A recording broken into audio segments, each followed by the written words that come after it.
Hi everyone, welcome back to the channel. स्वागत है आपका आपके फेवरेट चैनल इंडो पाठशाला पर। आज के इस वीडियो में हम कवर करेंगे 15 मई के मोस्ट इंपॉर्टेंट करंट अफेयर्स को। लेक्चर कंटिन्यू करते हैं, देखेंगे अपना फर्स्ट क्वेश्चन हमारा इंपॉर्टेंट डे से रिलेटेड आपसे पूछ रहे हैं। International day of families will celebrated on, तो ये प्रतिवर्ष मनाया जाता है 15 मई को। ऑप्शन बी करेक्ट हो जाएगा हमारा यहाँ पे। बात करें यहाँ पर, देखो इस डे को डिक्लेयर किया गया था यूनाइटेड नेशन जनरल असेंबली के द्वारा कब? 1993 में। ठीक है। बाकी यहाँ पर 2026 की थीम है families inequalities and child well being. तो थीम याद रखिएगा, किसी भी डे की ना थीम इंपॉर्टेंट होती है एग्जाम पॉइंट ऑफ व्यू से, एग्जाम में पूछते हैं। नेक्स्ट है, who has been chosen by the Indian National Congress as the new chief minister of Keralam. तो केरलम के जो है नए चीफ मिनिस्टर कौन बने हैं? इनका नाम है वी.डी. सतीशन। याद रखिएगा, ये फर्स्ट टाइम जो है केरल के सीएम बने हैं। यहाँ पर आप देख सकते हो। एंड यूनाइटेड डेमोक्रेटिक जो फ्रंट है, इन्होंने 140 सीटों में से 102 सीटें जीती है 2026 के असेंबली इलेक्शंस में। And the victory ended a decade of rule by the left democratic front led by the Pinarayi Vijayan. जो इससे पहले सीएम थे ना पिनराई विजयन, वो लेफ्ट डेमोक्रेटिक फ्रंट अलायंस से लड़ रहे थे। ये चुनाव हार चुके हैं। यहाँ पर देखो, ये है CPIM। बात करेंगे यहाँ पर जो यूनाइटेड डेमोक्रेटिक फ्रंट है ना, इसमें कौन कौन सी पार्टियाँ जुड़ी हुई थी? तो एक तो देखो कांग्रेस है, जो कि इस अलायंस को लीड भी कर रही थी। इसके बाद है IUML, जो कि इंडियन यूनियन मुस्लिम लीग है। इसके बाद आपका आ जाता है केरलम कांग्रेस, ये आपका ये वाली पार्टी है। और एक है रेवोल्यूशनरी सोशलिस्ट पार्टी RSP। तो इन सब ने मिल के चुनाव लड़ा है, जिसको हम क्या कहते हैं? United democratic front. VD. Satheesan जो है यह एक लॉयर हैं और 6 बार जो है MLA रह चुके हैं। कहाँ से? पारावूर से, याद रखिएगा, पारावूर। इसके बाद बात करेंगे यहाँ पर, देखो ये लीडर ऑफ द अपोजिशन के तौर पे भी काम कर चुके हैं केरल में। बाकी बात करें केरलम की, कैपिटल है तिरुवनंतपुरम। गवर्नर यहाँ पे राजेंद्र अर्लेकर हैं। चीफ मिनिस्टर हैं वी.डी. सतीशन और चीफ सेक्रेटरी हैं A. जयतिलक। और अभी देखो 4 राज्यों में चुनाव हुए हैं और एक यूनियन टेरिटरी। यूनियन टेरिटरी कौन सा है? वो है पुडुचेरी, है ना। और 4 राज्य कौन कौन से हैं? वेस्ट बंगाल, असम, इसके बाद आ जाइए नीचे तमिलनाडु और केरल। तो तमिलनाडु के सीएम कौन बने हैं? ये बने विजय थलापति, जरूर याद रखिएगा। असम के सीएम जो है सेम ही है, हेमंत बिस्वा शर्मा है। बाकी बात करेंगे वेस्ट बंगाल के सीएम कौन बने हैं? शुवेंदु अधिकारी बने हैं। इतना आपको याद रखना है। एंड पुडुचेरी के जो सीएम है जो है ना, पहले वाले थे वही हैं। तो आप इनका कमेंट बॉक्स में नाम बता दो, पुडुचेरी के सीएम कौन थे और अभी इन्होंने फिर से जो है सीएम पद की शपथ ली है। कमेंट बॉक्स में बताइए। अगला प्रश्न हमारा, India's first artificial intelligence enabled block level monsoon forecasting system was launched by which organisation. अच्छा, एक फैक्ट मैं आपको यहाँ पे बताना भूल गया। ये जो इनकी पार्टी है ना, जो CPIM, ये पिनराई विजयन वाली, जिसका पूरा नाम है कम्युनिस्ट पार्टी ऑफ इंडिया, इसे फाउंड किया गया था 1964 में। ये प्रश्न एग्जाम में पूछा गया, इसलिए मैं जो है वापस से आके बताते रहा हूँ, आपको याद रखिएगा। India's first artificial intelligence enabled block level monsoon forecasting system जो है, इसको किस ऑर्गेनाइजेशन के द्वारा लॉन्च किया गया है? तो इसको लॉन्च किसने किया है? ये है India meteorological department. Option B correct हो जाएगा यहाँ पर हमारा। बात करें यहाँ पर, देखो इंडिया मेट्रोलॉजिकल डिपार्टमेंट जो है ना, उसने लॉन्च कर दिया इंडिया का पहला AI enabled block level monsoon forecasting system. और इसको डेवलप किया है यहाँ पर देखो Indian Institute of Tropical Meteorological, और साथ में यहाँ पर काम किया है National Centre for Medium Range Weather Forecasting. इन दोनों ने मिलकर जो है ना इसको डेवलप किया है। लॉन्च किसने किया है? इंडिया मेट्रोलॉजिकल डिपार्टमेंट ने। ये प्रोवाइड करेगा hyper local impact based monsoon forecast up to 4 weeks in advance. 4 सप्ताह पहले ही ये बता देगा। Combines artificial intelligence with numerical weather prediction models and has an error margin of around 4 days। Forecast and alerts will be delivered through mobile apps, SMS भेजे जाएंगे and agricultural extension network. बाकी यहीं पर बात करेंगे इंडिया मेट्रोलॉजिकल जो department है, जो अभी यहाँ प्रश्न में खबर में है, तो फॉर्म किया गया था इसे 15 जनवरी 1875 को। हेडक्वार्टर न्यू दिल्ली में है। कौन सी मिनिस्ट्री रेस्पॉन्सिबल है इसके लिए? किस मिनिस्ट्री के अंडर में ये काम करता है? तो ये अर्थ साइंसेज जो मिनिस्ट्री है ना हमारी, उसके अंडर में काम करता है। और करंट में यहाँ पर मिनिस्टर कौन है? ये है डॉक्टर जितेंद्र सिंह। इनको जो है इंडिपेंडेंट चार्ज दिया गया है। फिर यहाँ पे जो सेक्रेटरी हैं वो कौन है? AM रविचंद्रन है। बात करेंगे डायरेक्टर जनरल की इंडियन मेट्रोलॉजिकल डिपार्टमेंट की, तो वह है मृत्युंजय मोहपात्रा। इसके बाद है यहाँ पर देखो मेमोराइज करेंगे वर्ल्ड के मोस्ट इंपॉर्टेंट ओशनिक करेंट को। सबसे पहले यहाँ पर है वार्म ओशन करंट और दूसरा यहाँ पर है कोल्ड ओशन करंट। तो आप सबको पता होगा जो वार्म ओशन करंट है उसे आप हॉट ओशन करंट भी बोल सकते हो। ये जो है ना इक्वेटर के पास से ओरिजिनेट होती है, ठीक है। मान लो ये पृथ्वी है ना, तो इक्वेटर के पास से ओरिजिनेट होती है ये जो हमारी वार्म ओशन करंट है। और जो कोल्ड ओशन करंट है ना, ये जो ध्रुव है ना, यहाँ पे नॉर्थ पोल है, मान लो यहाँ पे साउथ पोल है, तो यहाँ से अकर होती है, ठीक है, जो कोल्ड ओशन करंट है। तो ये एक चीज़ आपको याद रखना है, इक्वेटर के पास से जो ऑरिजिनेट होती है वो उसको हम क्या कहते हैं, वार्म ओशन करंट, और ये ध्रुवों की तरफ चली जाती है जल को लेकर, है ना। और जो कोल्ड ओशन करंट होता है ना, ये ध्रुव की तरफ से आती है इक्वेटर की तरफ। ये आपको थोड़ा सा डिफरेंस पता होना चाहिए। बाकी वार्म ओशन करंट के यहाँ पर बात करेंगे तो ब्राज़ील करंट है, मोजाम्बिक है, ईस्ट ऑस्ट्रेलियन है, अगुलास है, gulf, Alaska current, Norwegian current और यहाँ पर है कुरोसियो। इसके बाद कोल्ड ओशन करंट की बात करेंगे तो यहाँ पर है बेंगुएला, पेरू है, ग्रीनलैंड है, ओएसियो है, लैब्राडोर है, फाकलैंड है। फिर यहाँ पर वेस्ट ऑस्ट्रेलियन ड्रिफ्ट है, कैनरी करंट और कैलिफोर्निया करंट। तो ये सारे नाम जो है आपको पता होना चाहिए। कभी कभी पूछ लिया जाता है ऑप्शन देके कि इसमें से जो है वार्म ओशन करंट कौन है या फिर कोल्ड ओशन करंट कौन सा है। इसके बाद देखेंगे the union cabinet approved the semi high speed double line rail project between which two location. तो ये लोकेशन है अहमदाबाद और धोलेरा, ठीक है। ऑप्शन बी करेक्ट हो जाएगा यहाँ पर हमारा। यहाँ पर देख सकते हो cabinet committee on economic affairs ने अप्रूव कर दिया है एक अहमदाबाद से Dholera semi high speed double line rail project and it will be India's first semi high speed railway corridor developed with indigenous technology। तो यहाँ पे जितने भी टेक्नोलॉजी यूज होंगे ना वो सारे इंडिजिनस होंगे। एंड प्रोजेक्ट कॉस्ट देख सकते हो यहाँ पर 20,667 करोड़। लेंथ कितनी होगी इस कॉरिडोर की, तो ये आपका जो है लेंथ होने वाला है यहाँ पर 134 किलोमीटर। और टारगेट कब तक का रखा गया कंप्लीट करने का, फाइनेंशियल ईयर 2030-31 तक, ठीक है। ये थोड़ा सा देख लीजिएगा। ये कनेक्ट करेगा अहमदाबाद को with Dholera special investment region and यहाँ पर will also improve access to Dholera international airport and Lothal national maritime heritage complex. ये प्लान किया गया अंडर द पीएम गति शक्ति नेशनल मास्टर प्लान। तो ये पीएम गति शक्ति जो नेशनल मास्टर प्लान है वो क्या है वो एक बार देख लेते हैं। सबसे पहले यहाँ पर देखो लॉन्च कब किया गया था, ये पीएम गति शक्ति नेशनल मास्टर प्लान इसे लॉन्च किया गया था 13 अक्टूबर 2021 को नरेंद्र मोदी जी के द्वारा। एम क्या है, एम है प्रमोट करना integrated infrastructure planning, economic growth and sustainable development. Focus किया गया on reducing logistic cost and improving nation wide connectivity. Uses a geospatial digital platform for coordination among ministries. तो ये हमने देखा पीएम गति शक्ति नेशनल मास्टर प्लान के बारे में।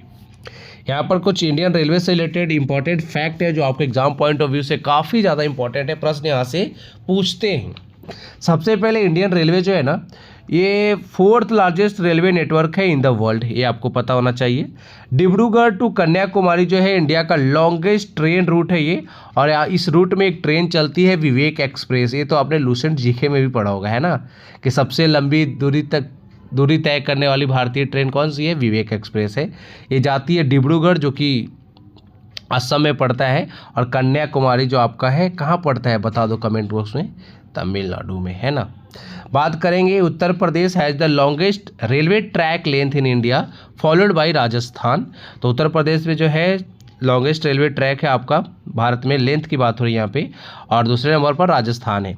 Bogibeel bridge most important, India का लॉन्गेस्ट रेल ब्रिज है ये बोगीबील ब्रिज। इसकी लंबाई कितनी है 4.94 किलोमीटर। अच्छा बोगीबील जो है ना ये किस नदी पे है ये भी आपको पता होना चाहिए। तो बोगीबील ब्रिज जो है किस नदी पर है, ब्रह्मपुत्र नदी पर है, ये आपको याद रखना है। अच्छा जो ब्रह्मपुत्र नदी है इसको बांग्लादेश में हम जो है ना जमुना के नाम से जानते हैं, ये फैक्ट भी इम्पोर्टेंट है, याद रखिएगा। फिर है चेनाब ब्रिज जिसकी लंबाई है 359 मीटर है सिर्फ ये। It is the world highest rail bridge है, आपने काफ़ी बार देखा होगा रील्स वगैरह में या फिर शॉर्ट्स में, या फिर जब मिनिस्टर जो यहाँ पे गए थे ना रेलवे मिनिस्टर जब लॉन्च किया था तो अब यहाँ पर आपने देखा होगा। अच्छा, ये कहाँ पर है? जम्मू एंड कश्मीर में। ये फैक्ट आपको याद रखना है। एंड जम्मू एंड कश्मीर में अगर आपसे पूछ देना किस डिस्ट्रिक्ट में है, तो यहाँ पर एक डिस्ट्रिक्ट है रियासी डिस्ट्रिक्ट, वहीं पर है ये, ठीक है, जम्मू कश्मीर में। एंड इसकी अगर बात करें ऊंचाई की, कितना ऊंचा है आपको पता है? वर्ल्ड का हाईएस्ट रेल ब्रिज है ये। कितना ऊंचा है पता है आपको? जो आईफिल टावर है ना, उससे 25 मीटर ऊंचा है ये। सोच सकते हो कितनी ऊंचाई होगी इसको। अगर इसमें पता है मज़ा कब आएगा? जब आप ट्रेन में बैठोगे ना और नीचे देखोगे खाई की तरफ, तब ज़्यादा मज़ा आएगा। फिर बात करेंगे यहीं पर। अच्छा, चेनाब रिवर की बात कर लेते हैं थोड़ा सा। चेनाब ब्रिज हमने यहाँ पे देख ही लिया ना, तो चेनाब रिवर के बारे में थोड़ा सा बात कर लेते हैं। ये ओरिजिनेट होती है बारालाचला जो पास है ना, जो हिमाचल प्रदेश का लाहौल और एक स्पीति डिस्ट्रिक्ट है, वहीं से जो है ये ओरिजिनेट होती है। एक जो फैक्ट है ना, काफ़ी ज़्यादा एग्जाम में पूछा जाता है चेनाब रिवर से रिलेटेड। चेनाब रिवर को जो है ना, ऋग्वेद में किस नाम से बोला गया है, या किस नाम से, क्या नाम था ऋग्वेद के समय पे, ये आपको बताना है। तो इसका नाम क्या था? असिकनी, ठीक है, असिकनी, याद रखिएगा, असिकनी नाम था चेनाब का। एग्जाम में पूछते हैं बहुत बार।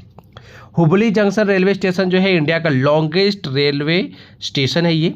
हुबली है कहाँ पर? कर्नाटक में है, पता होना चाहिए। गोरखपुर जंक्शन रेलवे जो है ना, ये सेकेंड लॉन्गेस्ट रेलवे स्टेशन हुआ करता है, होता है। पहले देखो लॉन्गेस्ट यही था, लेकिन अब जो है ना हुबली में बन गया इंडिया का लॉन्गेस्ट रेलवे स्टेशन, तो आपको पता होना चाहिए। गोरखपुर कहाँ पर है? यूपी में है।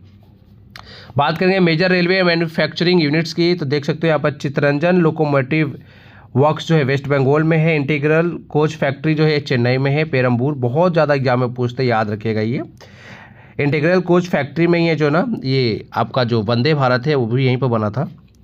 रेल स्प्रिंग कारखाना की बात करें ग्वालियर में है। रेल कोच फैक्ट्री की बात करें कपूरथला पंजाब में है। डीजल लोकोमोटिव वर्क्स की बात करें Varanasi. Wheel and axle plant की बात करें तो बेंगलुरु।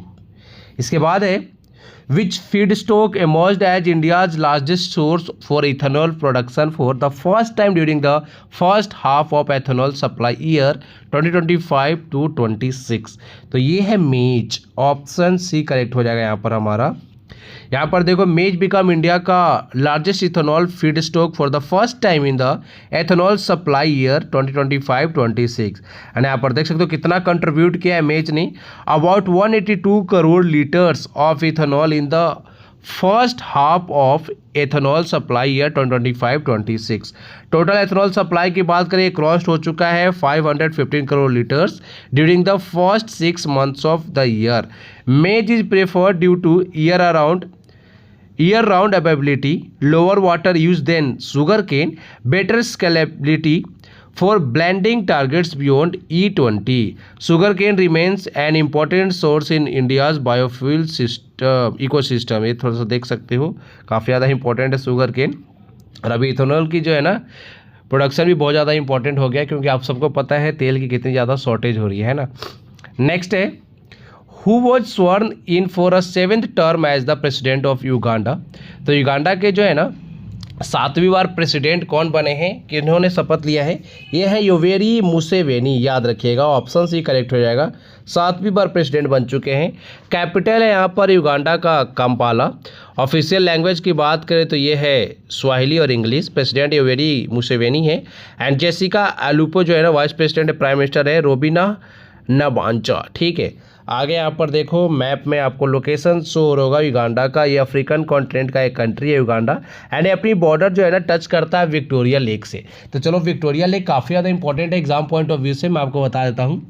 अगर अफ्रीका कॉन्टिनेंट की बात करें ना, तो सबसे बड़ा लेक है विक्टोरिया लेक, ठीक है, अफ्रीका कॉन्टिनेंट की बात कर रहा हूँ मैं।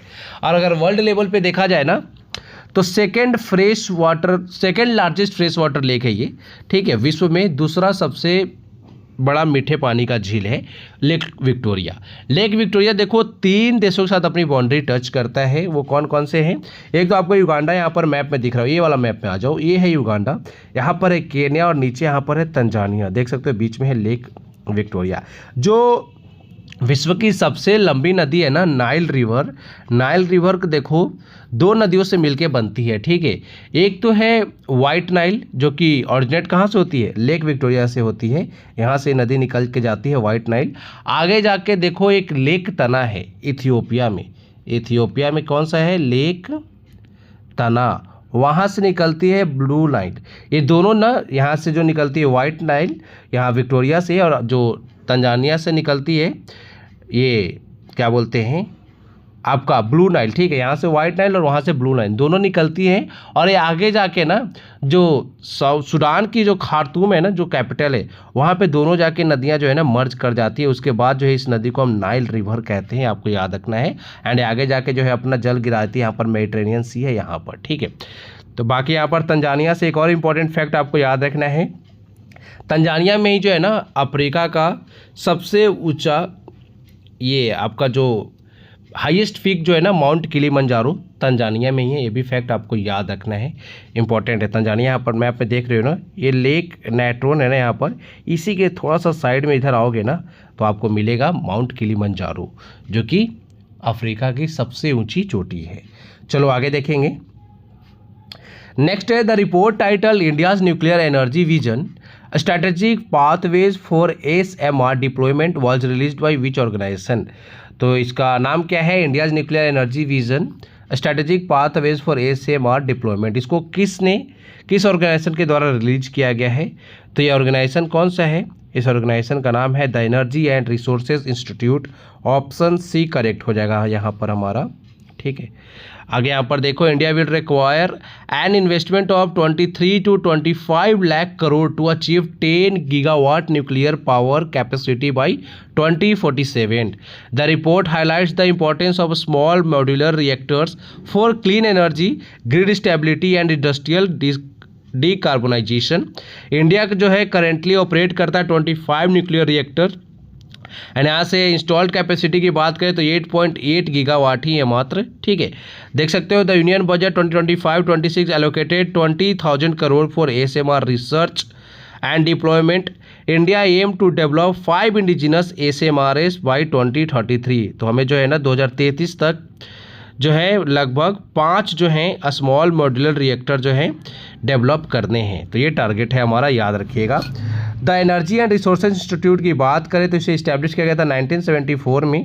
फाउंडर है दरबारी S सेठ, हेडक्वार्टर न्यू दिल्ली में है और करंट में डायरेक्टर जनरल कौन है? विभा धवन, ठीक है, याद रखिएगा।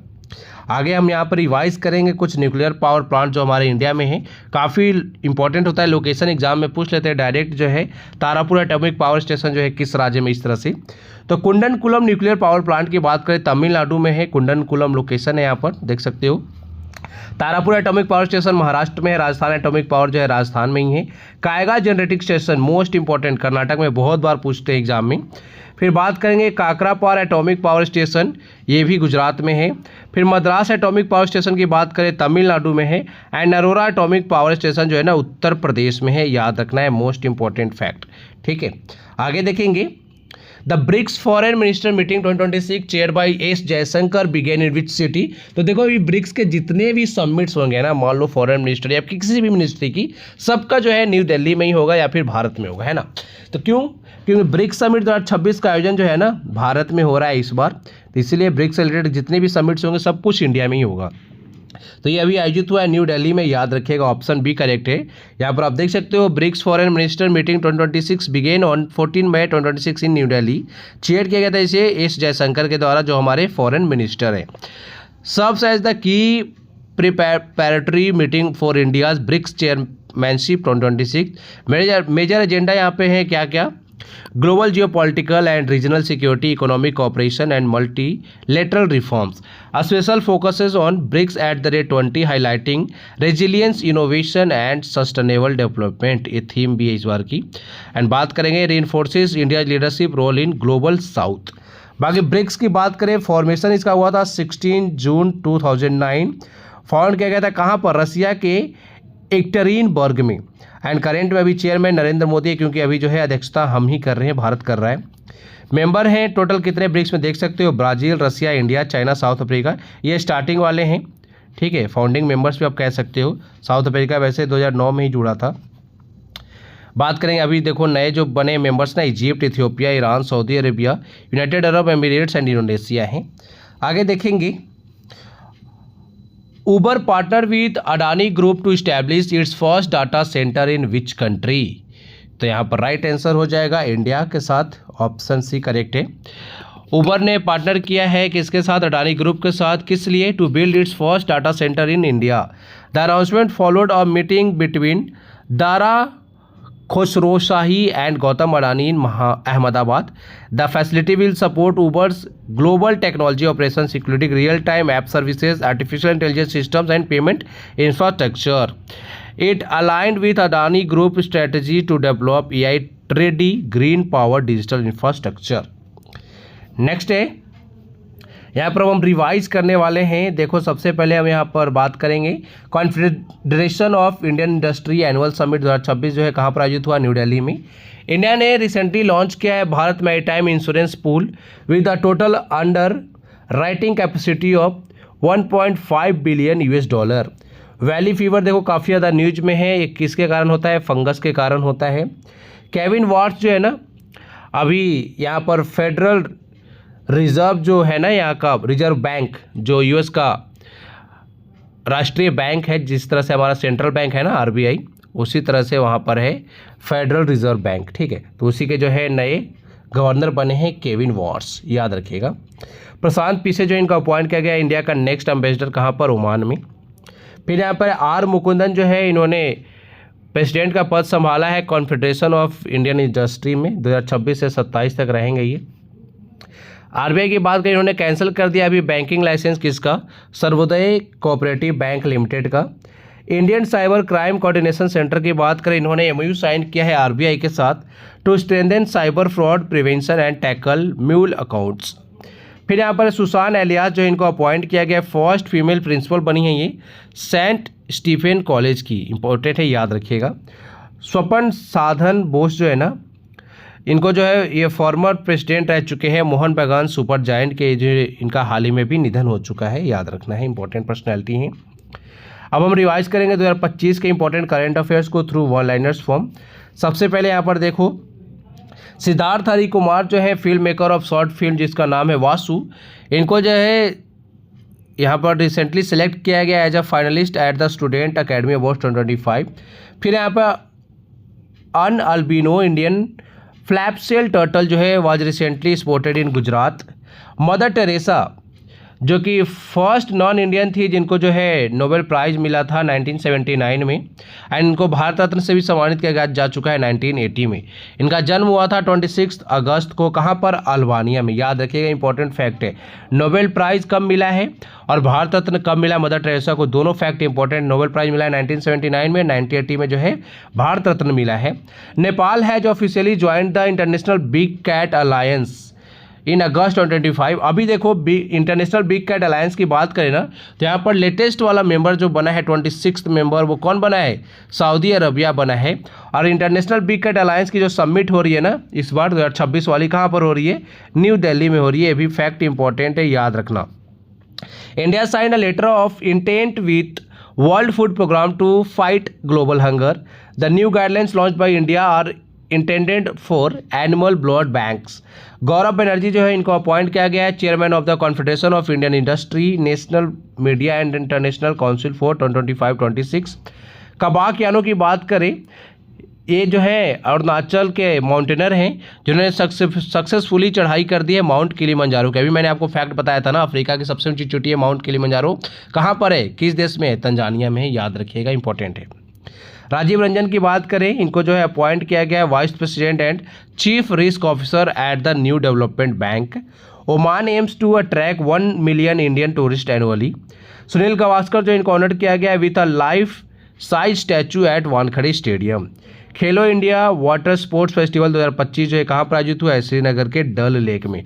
और यहीं पर जम्मू कश्मीर में एक वुलर लेक भी है जो सबसे बड़ी मीठे पानी की झील है भारत की। मोल्डोवा कंट्री जो है ये बना है 107वां member of the International Solar Alliance. ये सारे फैक्ट इंपॉर्टेंट है, याद रखने हैं। Punjab become the first in India to empanel sign language interpreters, translators and special educators under the juvenile justice act 2015। तो आज की वीडियो में देखो आप सबके लिए इतना ही था, बहुत सारे फैक्ट मैंने आपको आज बताए हैं। अब आपको जो है एक प्रश्न का उत्तर बताना है। Who among the following was the first chief election commissioner of India. Current में कौन है, ज्ञानेश कुमार है ना। फर्स्ट कौन थे चीफ इलेक्शन कमिश्नर, बताइए। एग्जाम में बहुत बार पूछा गया ये प्रश्न। डॉक्टर नागेंद्र सिंह, एसपी सेन वर्मा, सुकुमार सेन या फिर केवीके सुंदरम, जरूर बताइएगा कमेंट बॉक्स में। बाकी इंडो पाठशाला पेड पीडीएफ्स की बात करें, अभी आपने जो डेली करंट अफेयर्स पढ़ा इसकी पीडीएफ आपको पेड मिलती है 251 की। यहाँ पर आपको जो है जनवरी से लेकर दिसंबर तक का करंट अफेयर्स प्रोवाइड कराया जाएगा।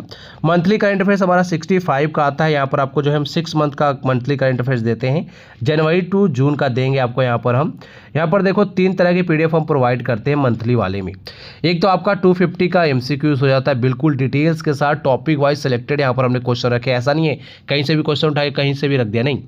सबमिट्स के क्वेश्चन आपको एक साथ मिल जाएंगे, जो भी 10-15 होंगे, या अपॉइंटमेंट से रिलेटेड जो भी 20-22 क्वेश्चन होंगे ना, वो आपको एक साथ मिलेंगे। स्पोर्ट्स करंट अफेयर के एक साथ मिलेंगे। इस तरह से दिया है हमने मंथली में। बाकी इसी का जो है कन्वर्टेड पीडीएफ आपको दे देते हैं, फिर आपको एक वन लाइनर प्रोवाइड कर देते हैं ताकि आप जो है जल्दी जल्दी रिवाइज कर सको। ठीक है, टॉपिक वाइज करंट अफेयर्स जो है हमारा अलग होता है, 65 का होता है ये। इसमें जो है ना हर एक टॉपिक का सेपरेट पीडीएफ हमने यहाँ पर प्रोवाइड कर रखा है। अपॉइंटमेंट्स की अलग मिलेगी, सबमिट्स की अलग मिलेगी, इंडेक्स की अलग मिलेगी, नेशनल न्यूज अलग, इंटरनेशनल न्यूज अलग, बाकी जो है आपका डिफेंस करंट अफेयर्स होगा, एनवायरनमेंट करंट अफेयर्स होगा, सब कुछ अलग अलग मिलता है। यहाँ पर हम टोटल जो है 25 टॉपिक्स आपको प्रोवाइड करते हैं, तो ये आप परचेस कर सकते हो। दोनों बैचेस काफ़ी ज़्यादा इंपॉर्टेंट है। किसी भी एग्जाम की तैयारी कर रहे हो ना आप, करंट अफेयर्स पूछते हैं, ये दोनों ले लो, काम हो जाएगा आपका। वीडियो प्लस पीडीएफ वाले बैचेस देखो इंपॉर्टेंट है। टारगेट सीजीएल बैच जो हमारा 251 का है, यहाँ पर जो है हमने 100 इंपॉर्टेंट टॉपिक्स को कवर कर दिया है सीजीएल से रिलेटेड। हर एक टॉपिक में जो है ना 50 एमसीक्यूज हमने कवर कराया है। प्रारंभ बैच की बात करें तो 151 का है। यहाँ पर हमने क्या किया है, जो हर एक एग्जाम में जैसे कॉमन टॉपिक्स होते हैं ना जो हमारे, यहाँ पर हमने लगभग 40 टॉपिक्स को कवर करा दिया। ये ऐसे टॉपिक्स है जो हर एक एग्जाम में कॉमन पूछे ही जाते हैं। जैसे सेंसस से क्वेश्चन हमेशा आपको देखने को मिलेगा, अमेंडमेंट एक्ट से हमेशा क्वेश्चन देखने को मिलता है, आर्टिकल्स हमेशा मिलेगा, mountain in India, rivers in India, lakes in India, जो भी है इस तरह के टॉपिक हमने कवर किया प्रारंभ बैच में। तो आप ले सकते हो, 151 का है हमारा। वीडियो प्लस पीडीएफ दोनों मिलेगा आपको यहाँ पर। अगर आपको किसी भी कोर्स को लेने में कोई भी इशू है ना, इस नंबर पे कांटेक्ट करिए 9123206137 पे। बाकी आज की वीडियो में इतना ही है। आप लोग स्वस्थ रहिए, अपनी पढ़ाई अच्छे से करते रहिए। Thank you for watching video, thank you so much.